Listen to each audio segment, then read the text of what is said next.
I have to. I talked to Senator Lacson. I'm sure you're going there. No, we had a conversation yesterday, a good conversation. Kasi nga may lumabas na ganun.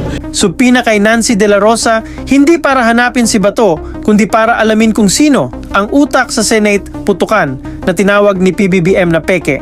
Habang abala si Senator Ping Lacson sa pagbatikos sa NBI at pagtawag dito na trabahong tamad dahil sa planong pagsupina kay Nancy De La Rosa, lumalabas ngayon na maling issue ang kanyang tinutumbok. If you recall, yung sinabi ko na we are contemplating, that is based on your question nung last na press con. So siguro hindi lang masyadong napaliwanag. And kung mababalikan niyo yung interview, yung press con na yun, sinabi ko, she will be asked kasi nagkaroon ng message kay Senator Alan Peter Cayetano. It is for this reason I am sure that Ronald made his in quotation mark escape. He told me habang tumatagal kasi siya dyan sa loob ay mas nadadamay pa kayo. Alam naming hindi lulusubin ng NBI at CIDG and police o sino pang mga militar ang Senate kung wala siya sa loob. Ayon mismo kay NBI Director Melvin Matibag, hindi nila gustong tanungin ang asawa ni DDS Senador Bato de la Rosa tungkol sa kinaroroonan ng senador. Hindi rin umano ito isang shortcut para mahanap ang dating PNP chief na nahaharap sa ICC arrest warrant. So the reason for contemplating, the reason for considering her to be subpoena is not because to know the whereabouts of Senator Bato. It's about doon sa nangyari na sinasabi ni Senator Alan na mayroong conversation sila na gano'n. It's more on looking kung ano yung circumstances na nangyari talaga during the shootout because it's being investigated. I will not interpret because sabi niya baka. Because he did not escape during, after. But ang sabi din kasi nung asawa niya, after niya nakita na someone will go so far as lusubing a Senate just to get him, that's why he did it.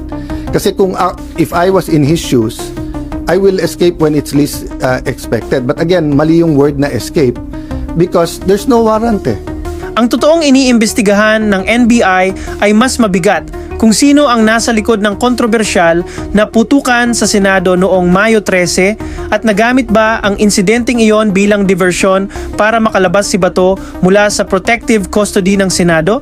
Dito pumapasok si Nancy De La Rosa. At alam naman natin yun nangyari dahil parang sinasabi rin ni Senator Alan Peter Cayetano, she received a message from Mrs. De La Rosa na yung nangyari na shootout gives opportunity na makatakas si Senator Bato at nagpasalamat siya kay Senator Alan Peter Cayetano sa pangyayari na yun. So if you will look at that, we have to look at the angle, the motive kung bakit nagkaroon na ng shootout. It's not asking the wife of Senator De La Rosa for the whereabouts. Kasi you and I know, kung kahit naman alam niya yan, I'm sure hindi naman niya sasabihin sa amin eh. Ayon sa NBI, interesado silang beripikahin ang mga ulat na siya umano ang nagpadala ng mensahe na nagsasabing nakatakas si Bato sa gitna ng kaguluhan at na ang kanyang pananatili sa Senado ay naglalagay sa panganib sa ibang senador. So doon sa angulo na yun. And we talk already, and I respect the position of Senator Lacson. Unang-una, he's giving high regards to the NBI. That is something that we will value. And pangalawa, yung kanyang mga sinabi is sharing his wisdom. That is something also that we can understand and process and can help us to proceed kung ano yung aming direction. Kung totoo ang mensaheng iyon, ayon sa NBI, maaari itong maging mahalagang piraso ng ebidensya upang mabuo ang timeline ng mga pangyayari bago at pagkatapos ng insidente. Mas lalong naging seryoso ang usapin matapos sabihin ni Pangulong Bongbong Marcos na may mga indikasyon na ang nangyaring putukan ay maaaring hindi isang ordinaryong security incident at isang fake o staged event. Tapos, dapat narating pa tayo sa putukan. Tapos, fake pala yung putukan. Tapos, hindi ko maintindihan. Walang nangyayaring kagaya na nung panahon ko sa Senado. Of course, the only basis for comparison that I have is the time that I was in the Senate. And I never imagined that the Senate would descend into this kind of what's happening right now.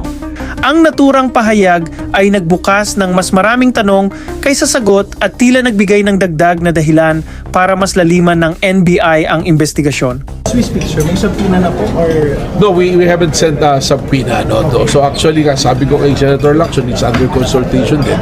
So we'll defer also to the Department of Justice kung ano yung direction nila.